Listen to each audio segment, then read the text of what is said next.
Hi everyone, well done on making it to the last session.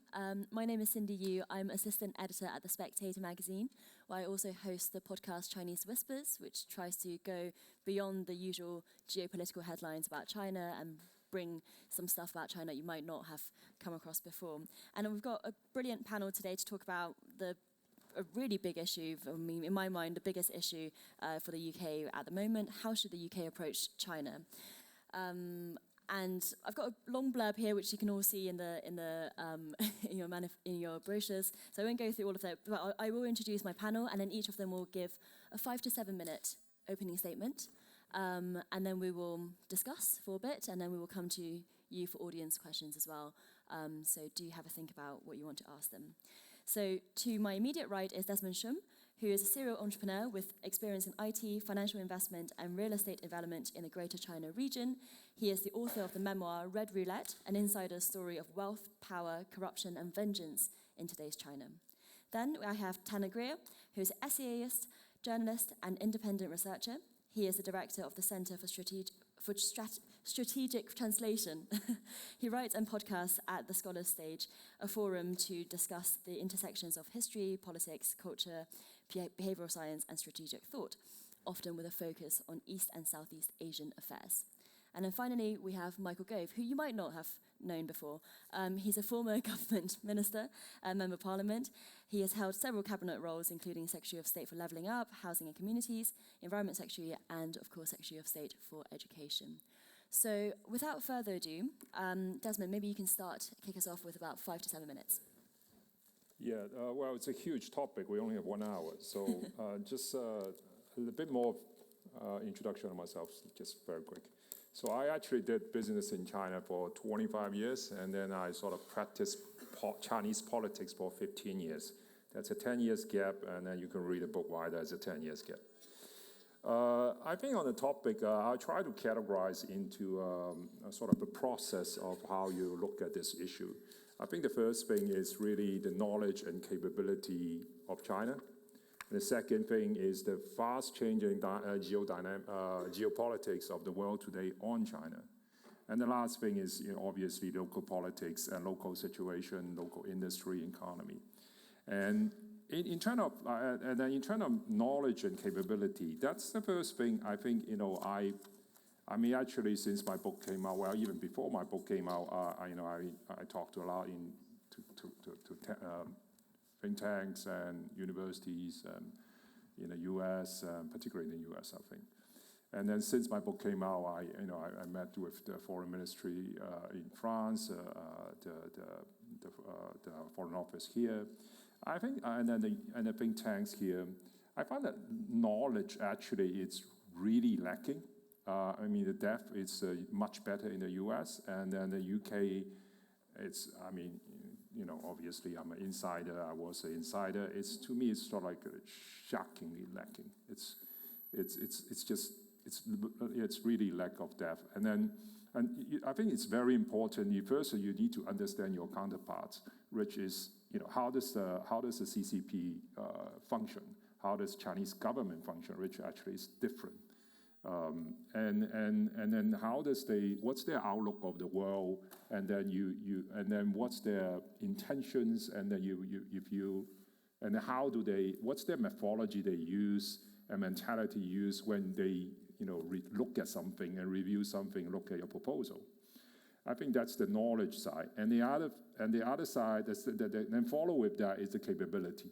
It's a capability to decipher, the capability to anticipate, and then to react. And then that's based on your knowledge. And then so the knowledge is really the foundation of everything, I guess. And then the second thing I want to say is the geopolitics of the world on China is changing very, very fast. And almost like every day you see something happening. And then I think overall my understanding is the U.S. is set. I mean, it's like system-wise, society-wise, how they look at China is pretty set, and that's no turning back. It's a one-way street, and the train already left the station.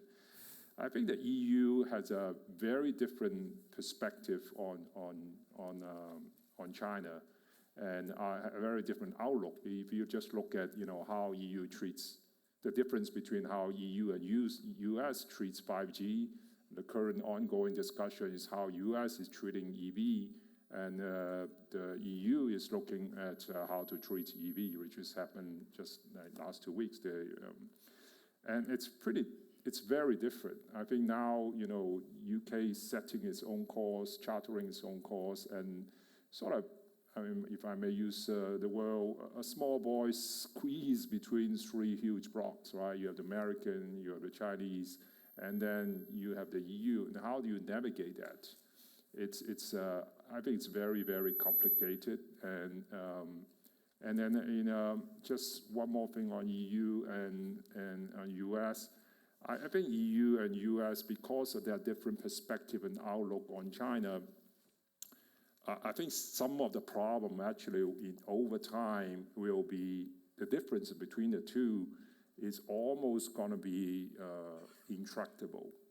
I just give you an example, like the EV. US raised the tariff to 100%, and then they have ongoing discussion now being pushed, so essentially the outright ban on Chinese EV. And I think it's very likely, like when the same, it's all the same process on Huawei, right? It was a little bit more mild, and then it was outright banned. I think it's going to come same to the EV. But you look at the EU perspective or European perspective, generally actually what they want is they want the Chinese to locate the factory, the EV factory, to the Europe. Hungary is building one. Poland, the president is in China, and it's pleading for one.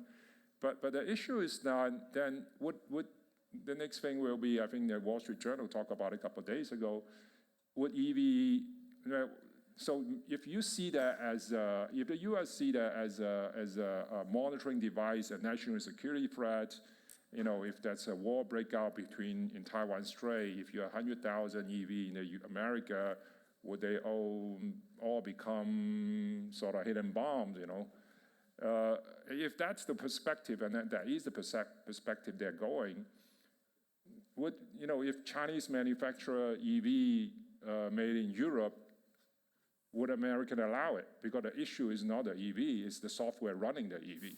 If the Chinese have control of the software of running the EV, would America allow it? If they don't allow it, what does that do to the trade relationship between the two blocks? So it is a very complicated and dynamic relationship, and I think UK sit between the two. I think you really need to sort of choose your path and then react to the situation, and it is a very fast-changing, complicated relationship. And then you obviously need to look at, the key players in this will be Taiwan. Taiwan wasn't that important. It was just a geopolitical location. Most of the people in the world in the past probably could never even identify on the map. But today we all know how important it is to the semiconductor industry, right? I mean, you probably know, well aware, they produce 90% of the high-end chip in the world. And then it's irreplaceable, and it's not like something they will relocate. It's not they don't want to relocate. They're not willing to relocate. It's that whole thing is supported by ecosystem. You cannot replicate the entire Taiwanese electronic ecosystem built over decades. Say relocate to Germany, which TSMC is building a plant there.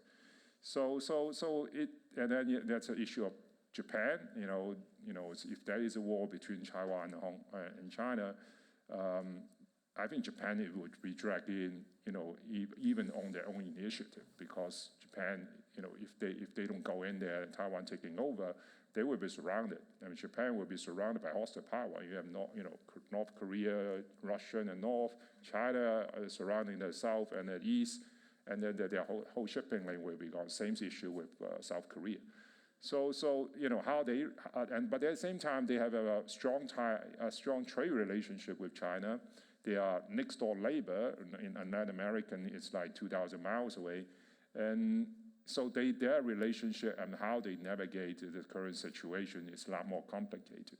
And then now UK as an independent actor, how do you deal with that? And how do you relate to that? So it is a very complicated and fast moving dynamic. Great. And the last thing is, it's probably, gentlemen on my right knows it much better than, with all that already there, that you deal with China trade position, then it's, obviously it's domestic economy, domestic industry, political calculation comes into play, and that's something, probably Michael would know much better than I do. Thank you very much, I'll stop Desmond. here. Thank you. Tanner? The panel topic is how the UK should approach China. I'm afraid to tell you I'm not going to tell you today what I think the British government should or should not do about China. It turns out I'm not British.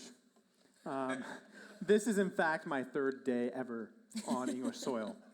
So it's not really my place to tell you what to do, but I can outline maybe several ideas that should inform any country, including Britain's approach to China. These are all ideas that kind of guide the behavior and intentions of China's communist elite as they go about trying to build the world order that they desire. There are 5 of them. The first, the overriding goal of the Communist Party of China is to restore China to a position of glory, commensurate with its ancestral achievements. Second, this can only be accomplished by pioneering a technological transformation of the entire global economy. In essence, an industrial revolution level event. Third, the greatest perceived threat to China's rise is found in the ideological domain. And in a globalized world, that domain is global. Fourth, Chinese leaders imagine that they will reshape the global world order mostly through economic, not military tools. And 5, the main exception to this is Taiwan. Their economic tools have proven ineffective, and the possibility of war is very real. Now, I don't have time to do all these ideas justice, so some of them you'll just have to ask me about later. I'm going to focus on 2. The first is the grand aim of Chinese policy, and then this issue of ideological security, both of which I think are particularly relevant to people who are outside of the Asia-Pacific region. For most of Chinese history, China's rulers could describe the imperial capital as the center of civilization. That changed during the Qing dynasty, which fell victim to internal problems around the time the West began its rise. The Chinese became aware of this gap through a very traumatic process. The phrase they use today to describe this process is the century of national humiliation, generally dated from the First Opium War till the end of World War II. The Communist Party of China was founded to end this period. The rallying cry of the early communists was, "Only communism can save China." Today, Mao Zedong is honored for accomplishing this task. He expelled imperial influence from China so that, in his language, China could stand tall among the nations of the world. The problem is this task is only half done. From the Chinese perspective, the natural role of China is to be what it once was, the center of human civilization. Thus, from 1987 forward, every single general secretary of the Communist Party of China has identified this as the overriding goal of everything they and their state does. They call this the quest for the rejuvenation of the Chinese nation. You could also maybe translate it as a rejuvenation of the Chinese race. In essence, their overriding goal is to make China great again. You have to understand that Chinese policy is mission-oriented. All actions taken by government actors are, in theory, supposed to be connected directly to a goal. Each of these goals is then conceived as thoughting up to a higher level goal, and you go all the way up to the chain until you have these grand statements of purpose like national rejuvenation. But you should not let the grandness of these statements deceive you. The rejuvenation of the Chinese nation is concrete. It's well-defined. It has an explicit end date. China is supposed to possess the world's most powerful military, most dynamic economy, and most vital centers of science by the year 2049. That's the anniversary of the founding of the People's Republic. By that day, all remaining vestiges of imperial influence, such as the separate status of Taiwan, that's how they interpret it, must be resolved. In theory, if not always in practice, every single thing every employee of the Chinese government and member of the Chinese Communist Party does is to accomplish this aim. So what do the Chinese believe is the threat most likely to derail this path towards their ancestral glory? I think a spat that the Australian and Chinese governments had in 2021 provides an interesting case study in Chinese threat perception. At that time, the Australians had instituted a series of measures designed to curb Chinese influence in Australian politics and to press the Chinese on COVID. These measures really upset the Chinese. They responded by instituting punitive economic sanctions and import controls, tariffs on various goods. The Australian economy, 40% of their economy's exports to China. This was a pretty naked attempt to economically squeeze the Australians to get them into better behavior. We know this because the Chinese gave the Australians a list of 14 demands of what they needed to do to make the situation better. Demand number 14 was that Australian media outlets seize critical and unfair reporting on the Chinese state. I personally find this very revealing, both of what China finds threatening about the outside world and what kind of measures the outside world would need to take in order to make the Chinese leadership actually feel secure. After all, why does Beijing care about critical media coverage in a fairly small country like Australia? Xi Jinping provides an answer.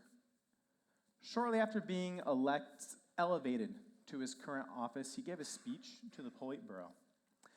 The topic was the fall of the Soviet Union and the lessons China should learn from it. I'll quote him exactly. Why did the Soviet Union disintegrate?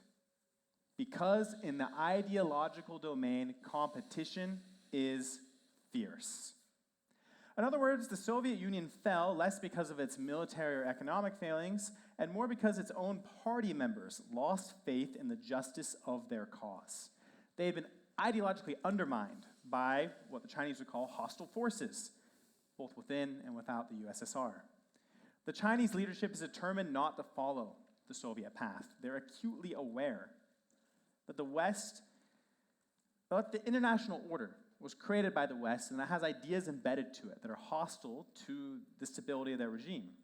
They describe the West as having what they call discursive power, which is the ability to shape the default ideas that people have access to, that people use to interpret and think about politics, both inside of China and outside of it.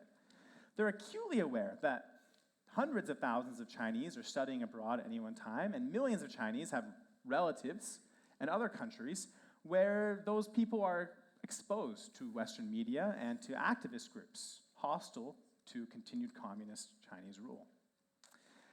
They often describe these features of Western society as evidence of an intentional strategy on the part of these hostile forces to destabilize their regime.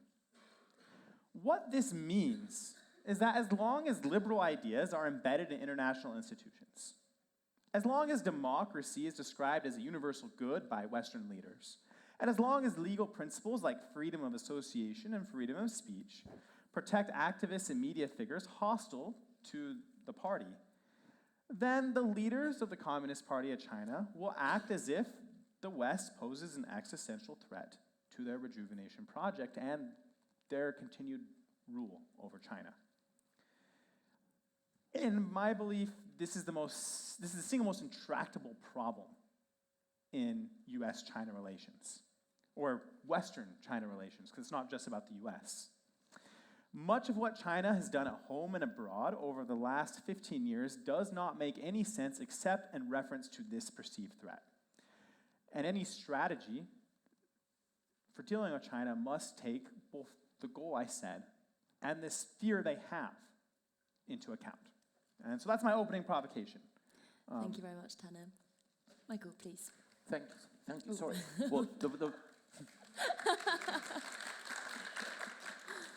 Well, the first thing to say is that Tanner's applause and the welcome for Desmond are deserved, but they know what they're talking about.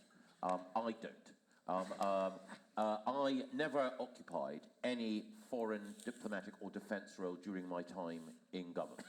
And on one occasion, when I foolishly ran for the leadership of the Conservative Party in an effort to become Prime Minister, Ken Clarke opined that it would be a disaster if I became Prime Minister, because the Queen would see me in the morning and would be at war with 3 countries by tea time. Whether or not that analysis of my foreign policy, Weltanschauung is correct, you can judge at the end of my remarks. I have been to China. I've been to China as a government minister, and there is a deeply compromising and incriminating picture of me in China, where I'm pictured raising a glass, toasting our Chinese hosts. The reason the picture is compromising and incriminating is not because it was taken in the Great Hall of the People in Beijing, it's because I'm joined in the picture by David Cameron, George Osborne, and Vince Cable. But I was briefly, when I worked in the Cabinet Office, on the National Security Council, which is a cabinet committee, a rather grand name, but essentially it's the cabinet committee that deals with foreign policy issues. One of my friends and colleagues, Gavin Williamson, was sacked from government for leaking from the National Security Council. Since I've only got a few hours left as a minister, let me tell you about a meeting of the National Security Council I was at. I'll only tell you what I said. It was about China. And, we went round, and there was a smart guy from SIS, smart woman from GCHQ, the Foreign Office Permanent Secretary and all that stuff. Put my hand up. I said, what you need to understand about China, they all looked at me, obviously thinking he doesn't know anything, is it's an evil empire. And both parts of that phrase are just as important. It is evil. What it is doing in Xinjiang is slave labor. What it has done in Tibet is eradicate a culture. What it is doing in Hong Kong is effectively ensuring that an agreement that it entered into to respect the individual rights of people is being shredded. Its approach towards its interventions, commercial and otherwise, in Africa is scornful of human life and driven by values that we find profoundly disgusting. And it is also an empire literally in the sense that the current scope and boundaries of the Chinese nation-state are built on the imperial expansion that occurred and reached its culmination in the 16th, 17th, 18th centuries, where the Han Chinese essentially absorbed Tibetan, Turkic peoples and others. That's why there are problems in Xinjiang at the moment. It is an empire, and it thinks of itself, again, as Tanner reminded us, not just as an empire, but the preeminent empire. Its rulers have the mandate of heaven.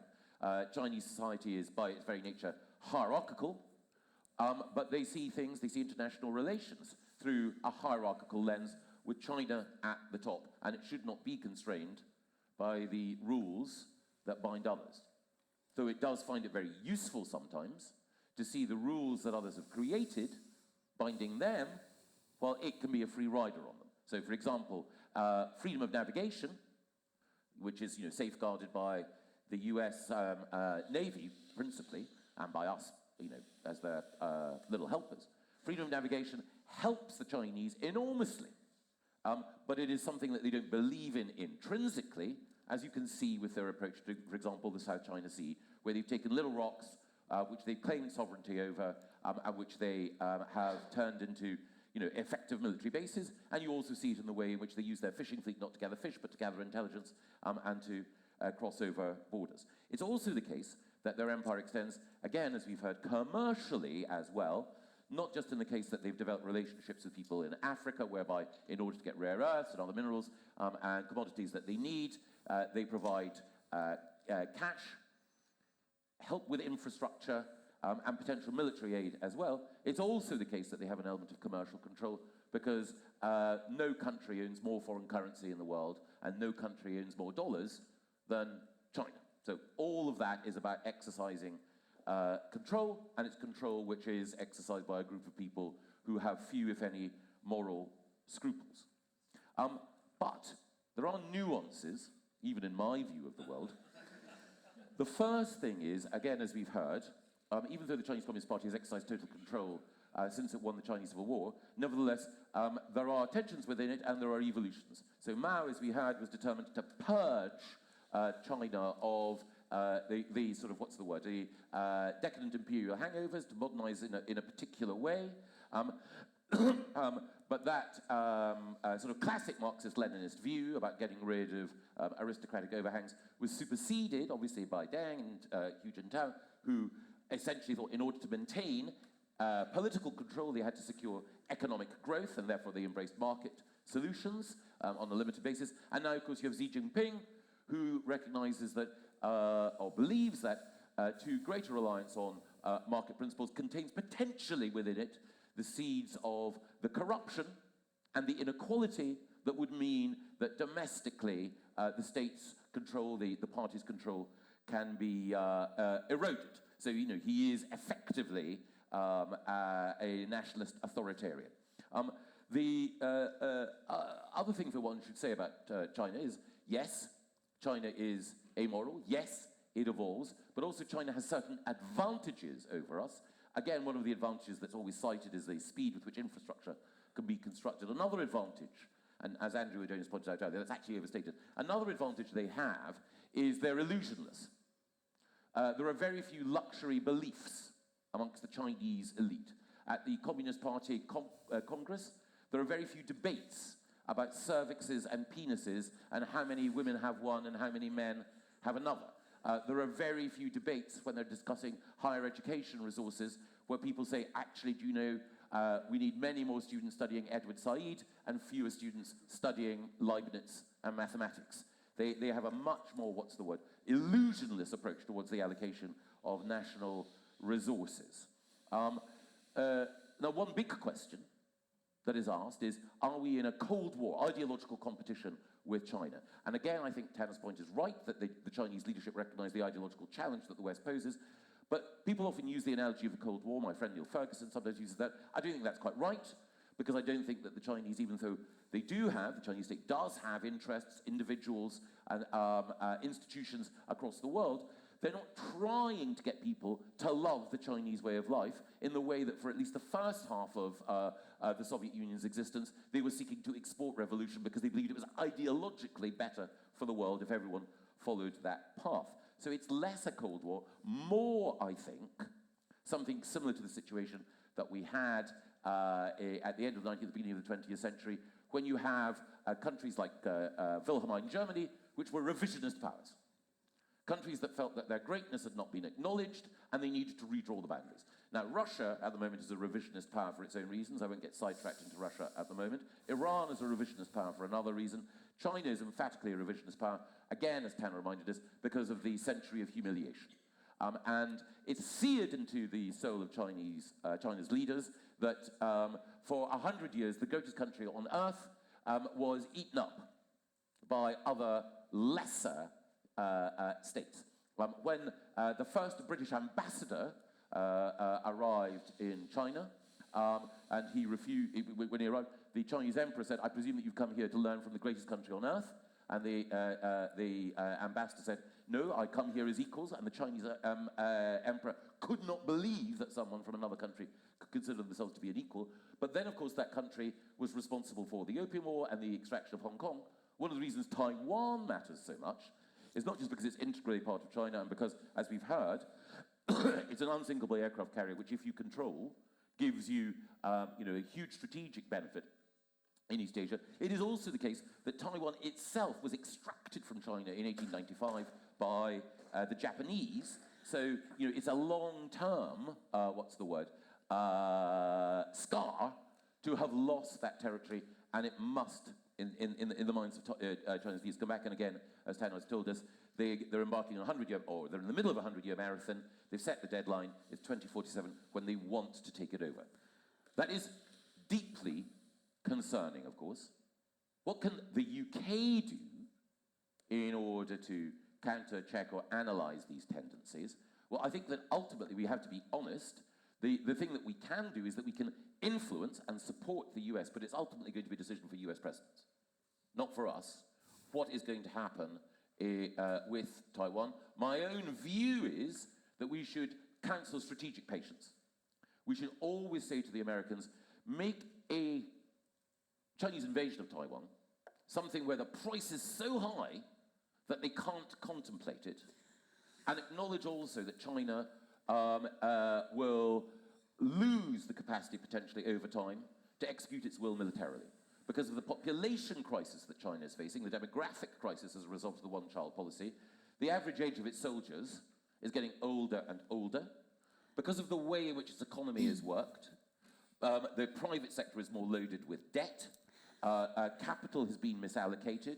Growth recently has been principally as a result of public spending, government spending, not innovation. So I wouldn't condemn China to instant decline, but it's at the moment, unless it changes, its power is sapping as the years pass. Yeah. So exercising that strategic patience is the thing, and I've tested Cindy's strategic patience, so I'll stop there. I'm doing my Mashal Hussein impression. Great. Well, we don't have very, very long, actually, and I do want to get lots of questions in. But, Michael, can I just get from you, short of what the UK would do in a Taiwan invasion scenario, what should the UK do about China? Let me just give you a tricky example that Desmond talked about, EVs. What do you think the British government should do about EVs? Because in some ways, the Taiwan question is, quite black and white. If China invades, it's almost quite easy to know what to do. But what about a tricky situation like electric vehicles when your government has also talked about net zero by 2050? Yes, well, this is an example of us. If you could be brief as well. We've been extraordinarily foolish, not as foolish as the Germans. We have allowed the entirely admirable drive, no pun intended, to move away from the internal combustion engine, to be exploited by the Chinese, and I think that we are in a real bind. And it is the case that it will be almost impossible for us to meet those targets without handing over an even greater commercial and political advantage to China, and we're up a creek. Okay, I don't think I heard any policy in that. I did ask you to be brief. I feel bad because I was in government. I was one of those who argued that we should move away from the internal combustion engine, and I set a deadline, or rather, the government of which I was part set a deadline of 2040. I think we should have kept that deadline, not moved it to 2035, let alone 2030, because we allowed the applause that flows from making that decision to trump genuine strategic judgment. But it's not just EVs. There are a broader set of questions about, as other panelists have mentioned, about energy and the path to net zero overall, where we've allowed an admirable attachment to an ultimate goal that we do need to meet, or should try to meet, to drive competition between politicians to set more ambitious deadlines and more ambitious manifestations of it, which are simply not deliverable. And what I would say to anyone here is the best person who's written about this in the UK is Professor Dieter Helm, who is by no means a climate change denier or any of these things, but he pointed out that current UK policy to meet net zero by 2035 is not deliverable. Yeah, if only someone would do something about that. Desmond, can I come to you? It's often talked about this question between cooperation or challenge or competition. It's a tricky one because I think those people who are very critical of China, no one says that, China's not going to exist anymore. The CCP, as you know, is incredibly resilient. You've seen that firsthand. So what are the areas of cooperation and what are the red lines for challenging? I think no one has, in the policymaking area, has satisfactorily answered that question that I've ever spoken to. Yeah, I do think it's a I mean, U.S. can, afford to do what they do, which is basically one-way street going. Everybody else have to negotiate that path. And in China, they have, everything has to do with politics. Trade policy, as we were just talking about, you were just talking about Australia. Trade policy is, let's just give example. UK. So UK has this golden age with China, right? But why was they called a golden age? What does China see as UK? Why? Because UK was a leading member of EU. China sees UK as a beachhead to get into EU. And also in the Communist Party's mind, it's a merchant country. We can negotiate on everything. So I can use you to put a wedge into the EU. And then the moment UK left EU, that card is no longer in play, and you have a lot less to negotiate power, leveraging power with as a country.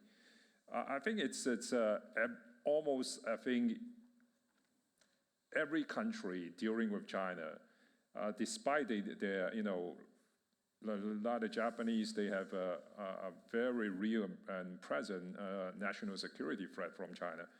they still need to have a put on a pretense of friendliness and then negotiate everything issue by issue.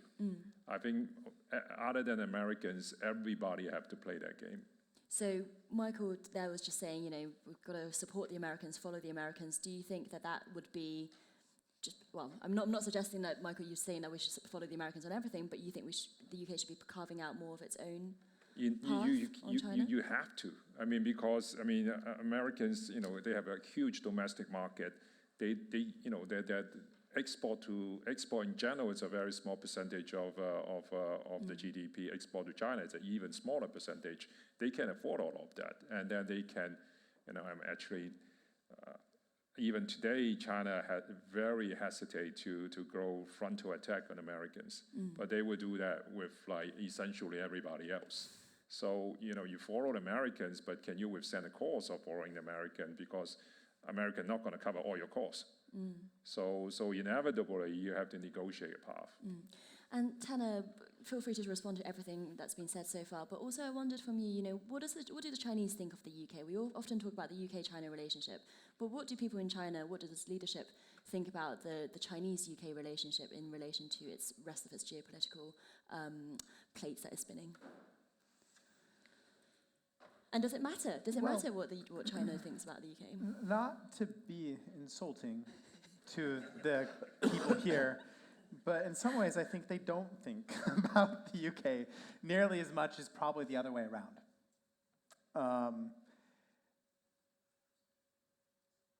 I think that Desmond made the point that they're no longer the beachhead of the EU, right? And so the Chinese are certainly aware, but I think they tend to view the UK as like an adjunct to what America's doing. And certainly the UK has a larger cultural footprint in China than its size would suggest, partially because of the number of Chinese students who come to the UK to study, and there's a lot of prestige with things like Oxford and stuff. Chinese people really, really like universities. But by and large, I don't think very many of the grand strategic decisions that are going on in Beijing are primarily filtered through, what effect will this have on our relationship with the UK? In the way they might for some smaller countries that are closer by, like, say, Australia. I also wanted to ask you, Tanner, in terms of how we might expect China to erode our national interests short of on a geopolitical frame. One thing I think we don't talk about enough is maybe things like infiltration, interference, influence, that kind of stuff. And Desmond, I'm sure you've got thoughts on this as well. And then Michael, I want to come to you about how we can tackle those, and then I will go to audience questions. So, well, yes, this is one of the reasons why I selected the point that I did to talk about, because this is one of the areas where the Chinese are actually, they do think about the UK in this sense. The Mao Zedong once said that the Communist Party of China has three, he called them magic weapons or talismans for controlling the world in essence. One was party building, that's how you control internal things. One is the PLA, which is how you control enemies. And the last one was what we call the United Front, which is how you basically influence people who you can put in friends category. And at different points in history, different groups of people are slotted into those three categories, both internally in China and outside. This system has existed in some form since before the Communist Party took power. They're a group of people who began as an underground organization. So they're very attuned to thinking about public opinion, how to manipulate it, and trying to identify key sectors in any given society. They're also very attuned to the fact that there's a large number of people of Chinese descent and people who are of Chinese citizenship who live in the UK. And they are a revolutionary organization that began a revolution partially due to student groups abroad. They're very, very conscious of how discussions that happen abroad can have impacts at home. And so in many of these countries, Australia, the United States, United Kingdom, various countries in Europe, we've seen intense efforts to absolutely control Chinese language media, to have Chinese spies or policemen show up on the streets to intimidate dissidents inside these other countries, to bribe and otherwise try to kind of underhand ways influence politicians.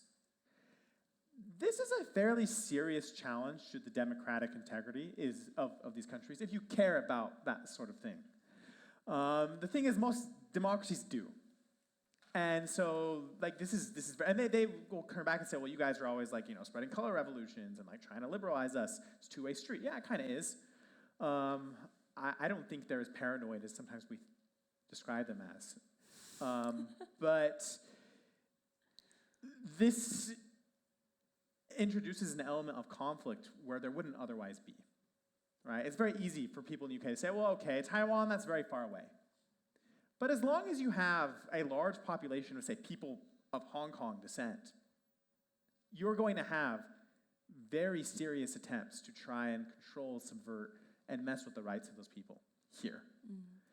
And so that's a first-order issue in the relationship that they view as a national security concern on their end. Desmond, as someone who was close to the heart of politics in China and who has since then publicly criticized the Chinese government, in very visceral terms, do you worry for your own safety in the UK, and do you wish the government would do more for people who do criticize China of Chinese descent? Well, I talk about my situation and then maybe talk about the Hong Kong people a little bit. My situation is when I decided to publish my memoir, it's, you know, I talked to Bill Browder, he's a friend of mine, and I seek his advice. It's like, give me like the top 3 bodyguards company you can recommend, right? But very soon you realize that, you know, I just have to throw all the fear out because, I mean, essentially you're one person dealing with the second largest economy. You know, if they want me dead, they're just like, there's nothing I can do about it. They're gonna outbid me in every contract that is on bodyguards.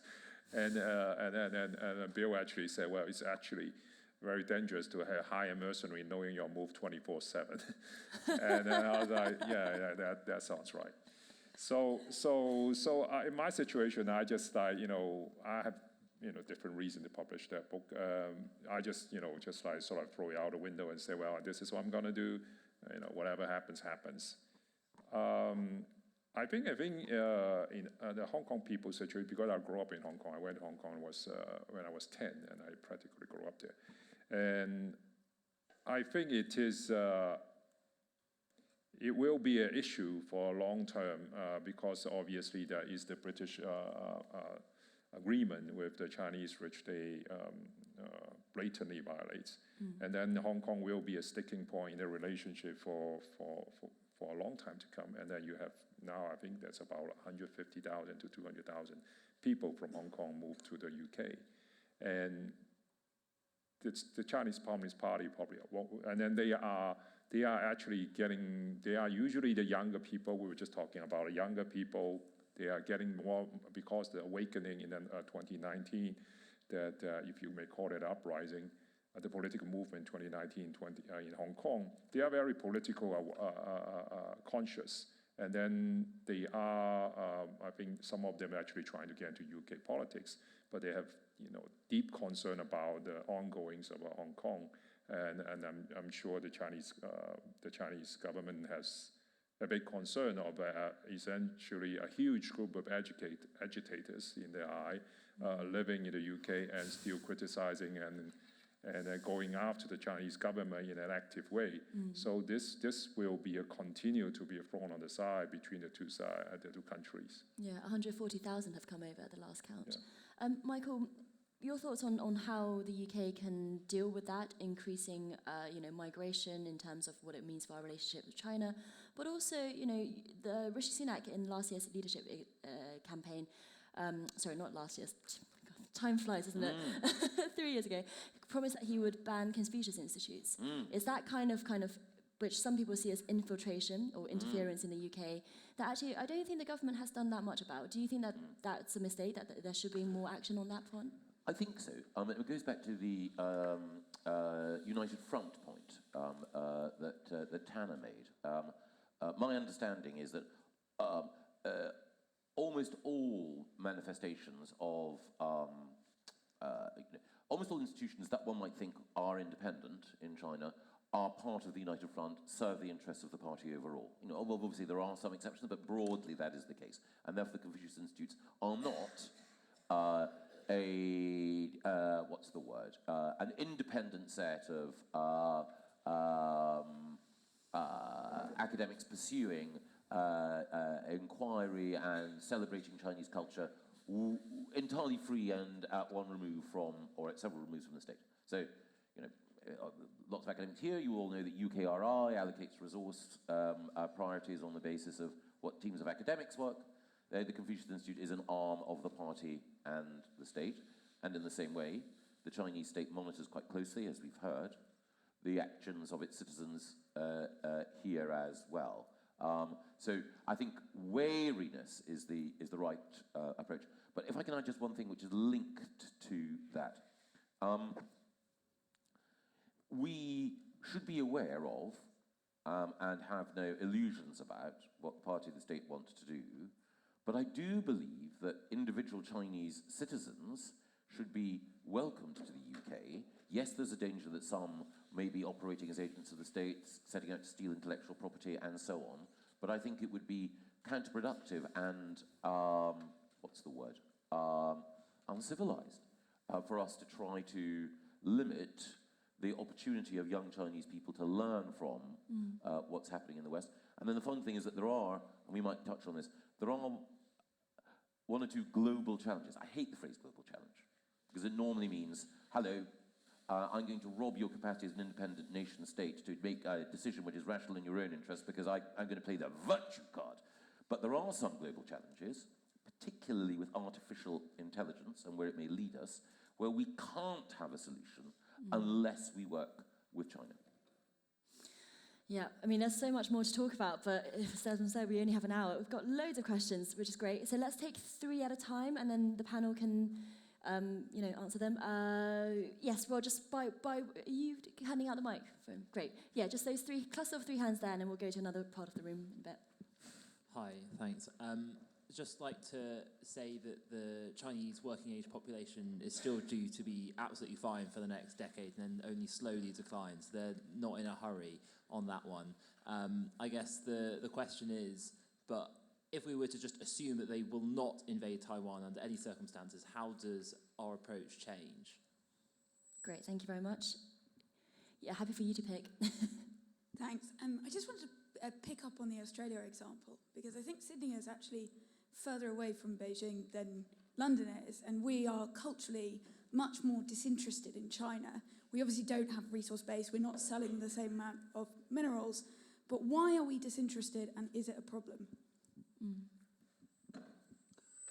We've been talking quite a lot about state capacity, and there's a lot of people who've got quite an inferiority complex in Britain about China and the elite and the ability to do long-term planning. But do you think things like the one-child policy, the property bubble, zero COVID, the Belt and Road Initiative actually suggest this is an elite that makes long-term bets, gets them wrong, struggles to recover, and this is actually quite dangerous for the long term? Really interesting question. Thank you so much. Desmond, maybe you want to pick any of those. Although I would be really interested in your answer to the last question. You know, how does the CCP make its decisions? I think one of the one of the very common mistake, I agree with you. I mean, is the many in the West just assume the Chinese the Communist Party has such a brilliant brilliant plan. You know, the American there's a gentleman who wrote a 100-year march. It's like they have a 100-year plan, and they execute it step by step, and that's how they come to it. Absolutely not true. I mean, absolutely not true. If one of the best economists you can read is Xu Chenggang. He's based in the U.S. And my experience of dealing with them actually is why did they? First of all, they run the country to the ground. That's why they started the reform and opening. 1978, and because the government have absolutely no choice besides let the peasants to grow the crop they actually can sell and make some money. And then the government can tax something and then also get the economy moving. It's not because they want to do reform, but because they run out of choices. And I would say, until Xi Jinping came to power, move by move, what's the most famous the phrase of Deng Xiaoping is touch the stone and cross the river. What does that mean? Because I don't know how to cross it. I'm making my way every step of the way, right? And that's one of the most famous phrases, and that has been the guiding principle of how the government deal with issues. So there are some brilliance, but the issue that why we are such, the Chinese are such an economic power is, hey, Chinese has about 18% of global population. 18%, it's like 1 in 5, and they come into complete, they came out to the world with complete abject poverty. It is because releasing that productivity, and then which has been constrained for 30 years under the Chinese government, releasing that productivity, the WTO, the global market, the globalization enabled that Chinese government to profiteer from the productivity growth, which has been constrained for 30 years. And that's how essentially make what China is. And you mentioned a whole bunch of blunder that they made it on the way. That's plenty of them, right? So I don't think anybody, just last point, a quick one. I don't think anybody can defeat the Communist Party control China from the outside. You just, I think the way to deal with the issue is because it's too big, it's too powerful now today. It's second largest economy, 60% of the American economy. It's the Japanese are third and fourth between the Japanese and German. They just switch places. It's like 1/3 of the Chinese. The third largest economy is 1/3 of the Chinese economy. You cannot defeat it. What you can do is you hold your ground, and then they will deal with it with themselves. Because the way they run it, the economy, eventually, actually, they cross blunders, they will collapse on itself, which is, we're starting to seeing the beginning of it, And this is not because of Xi Jinping a person, it's the system, the way the system is. Inevitably, you will have a dictator like Xi Jinping come up onto the screen, and then he will just ruin everything to the ground. And that's just dictatorship. Dictatorship is like the best form of government when it's efficient, but inevitably you will get to one is gonna burn everything down. And that's what I think that's what we're starting to see at the moment. Tanner, any of those questions particularly take your fancy? People like to play this game where they, like a lot of people, when they talk about China, are actually talking about their home country. Either because they really like something about their home country or they really dislike it. And they want to use China as like the countervailing thing. And I don't know if that's a particularly useful way to do it. I think the Chinese have been very good at some things. They've been very bad at other things. Oftentimes it has to do with the particular efficiencies in a very particular ministry or the particular interests of Xi Jinping. He's been much more effective at military reform than he has at, say, getting the NDRC to do what he wants on the Belt and Road, because he has more expertise in that. Sometimes I think it's that simple. And we overthink it in terms of like who's got the fully better system for 100 years. What I will say is there's a lot of ruin in the country. And the Communist Party of China, they literally starved 30 million people to death and they're still around. So this notion that, their economy isn't doing quite as well or whatever, and so thus no longer like a real problem, I think is insane. And it's indexing on very short-term things. And maybe that short-term thing will turn out to be quite short-term. Maybe it won't, but you won't know for a while, and you have to plan both ways. I usually think it's better to plan as if it will do well instead of the reverse. Michael? Very good point about the working age population, but I think the fighting age population, i.e. the age of soldiers, was the point I was trying to make, but you make a very good point, available corrective. Were it the case that China would say, okay, we don't care about Taiwan, as it were, I think one would still want to be wary for all of the reasons when you have a, forgive me, a nation of its size and economic weight that regards many of the things that we hold dear as either wrong or a threat or to be discarded when they get in the way. So, but wariness rather than outright hostility, I think, is the correct posture. On Australia and the UK, I think it is the case that it's simply a larger part of Australia's economy is influenced by China. And between Australia and China, apart from obviously Indonesia, 200 million people, but still, you know, there are simply fewer, geopolitical pieces of the jigsaw than there are for us and China. And then the point about China getting the big bets, or rather the Chinese Communist Party getting the big bets wrong. Yes, there's a marvelous book I read many years ago by Richard Overy called Why the Allies Won, about the Second World War. And the key thing is democracies over time, because of feedback loops, generally beat totalitarian states. Could I comment on the age thing Of course. really quick? Because I actually think this is...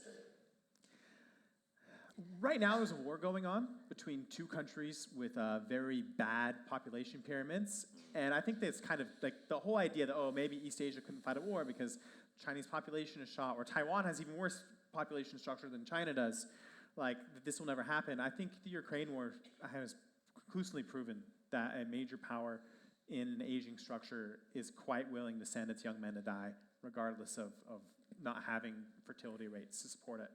And so I think at this point, the Ukraine war it's proven a lot of things that we should think about China, and this is one of them.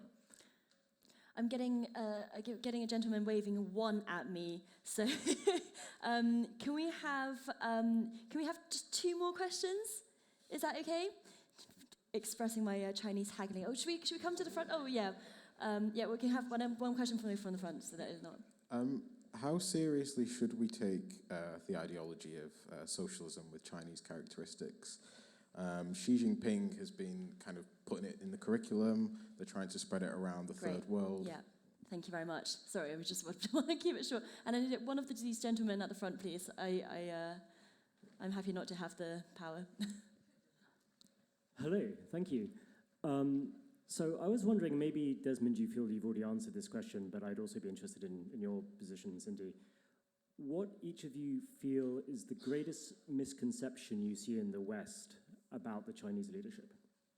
Great question.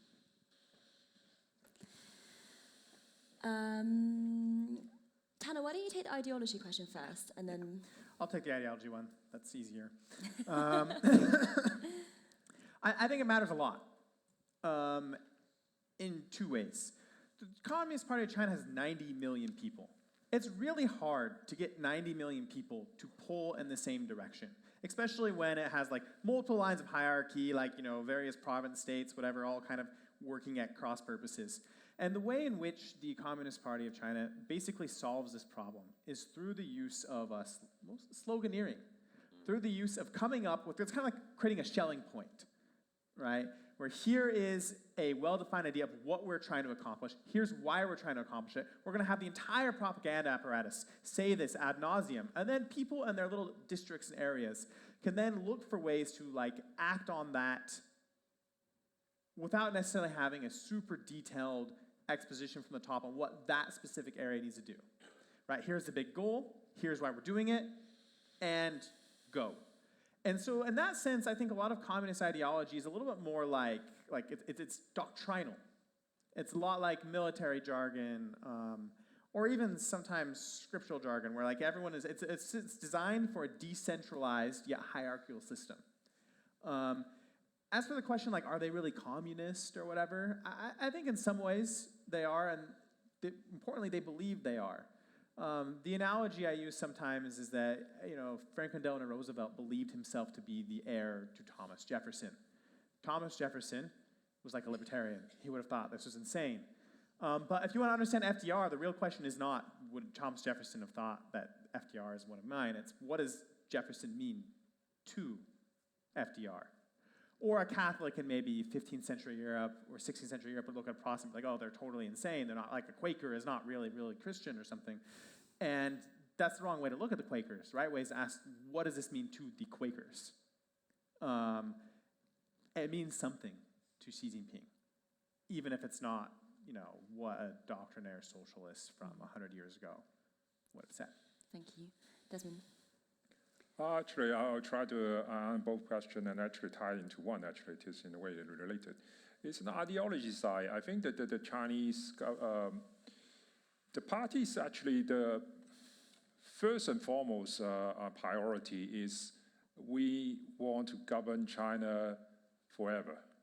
That's like ideology, no ideology. There are a lot of times we Chinese say that they adopt Marxism and Leninist ideology and localize it, just as something cover, a facade cover, so they can use that to govern China forever. I think that's the first thing, and that actually, a lot of their response and the way they look at it is out of fear. They want to wipe out all possible threat that will threaten their longevity. So when they are weaker, that spear is small. As they get stronger and stronger, they see more threats, right? They have influence outside there, and then now they say, well, I'm actually, okay, the Australians saying something, that I'm concerned. In the past, it's like, well, we are such a, we don't have the capability to project that. So as they get stronger and stronger, they're seeing more dissents everywhere, and that's ultimately, I think that is what caused the problem with the rest of the world, because they always see threats somewhere and they want to wipe that out. And what's that? Oh, yeah. Biggest misconception. Where's my train of thought? You go first, and I'll come back to my second one. I was going to say that I have nothing more to add, really, because both answers that you've already had expressed with a great degree of knowledge and a great degree of pith that I could muster exactly what needs to be said. I'll have a go at the biggest misconception question. I mean, yes. It's a really big question. I think there's so many to choose from. But one thing that does come to me that is important in this policy-making sphere is I think in the UK we have a tendency to either overestimate or underestimate China. By which I mean in the last, ever since China's rise, and we see this sometimes with Japan as well, there's this tendency to think of China as a hyper-technological-led, super efficient, authoritarian state that just does every single thing right. You look at the EVs. Then on the other hand, or social credit, which by the way has been so misreported here in the UK and in the West in general. On the other hand, there's a tendency to say the CCP is going to self-destruct in the next 10 years. It's just gone. People talk about the pandemic being a Chernobyl moment when it was first breaking out. And so it's either, they're so scary and so efficient and competent, or it's, no, they're going to literally on death's door. Actually, the truth is somewhere so much in the middle and depends on what area you're talking about, what part of government you're talking about, what part of society you're talking about, which historical trauma you're talking about. So much more nuanced, and I know that word has become a bit passé now, but it's so much more complicated than just thinking China big evil, big bad, or China on death's door. And I think that is the biggest thing that bothers me about policymakers in this sphere. Cindy, I think that part of the reason you have this problem is actually not even things about China, but broader narratives that people have about the world that then get incorporated into China. So a very easy example of this, like she mentioned that when COVID started, everyone's like, oh, the Chinese Communist Party's about to collapse, China's about to collapse. And this happens every time. There's big floods or whatever, and it's kind of insane. This is built in a deeply rooted assumption that authoritarian regimes are unnatural or unstable. They're outside the human norm. And that they're just ready to fall apart at any point in time. In fact, a lot of the political science literature about China, I think, is very misconceived. It's called authoritarian resilience. It assumes that what the thing to explain is why China exists as an authoritarian power. Whereas, I don't know, maybe democracy is the weird thing. And so if you start from these assumptions that democracy is the natural thing, it's a stable thing, it represents the people, and authoritarianism is this aberration, then you're always waiting for something to knock the regime over. And I'm not sure those assumptions really hold up. So maybe that's my answer to your question. I'm really sorry, I have to cut this panel short now because the man with the microphone is walking threateningly closer to me with every 10 seconds. But if you want to hear more about China, obviously, go to Chinese Whispers. I try to answer all of these questions and more with really, really good guests, so do check that out. But please join me in thanking our panel.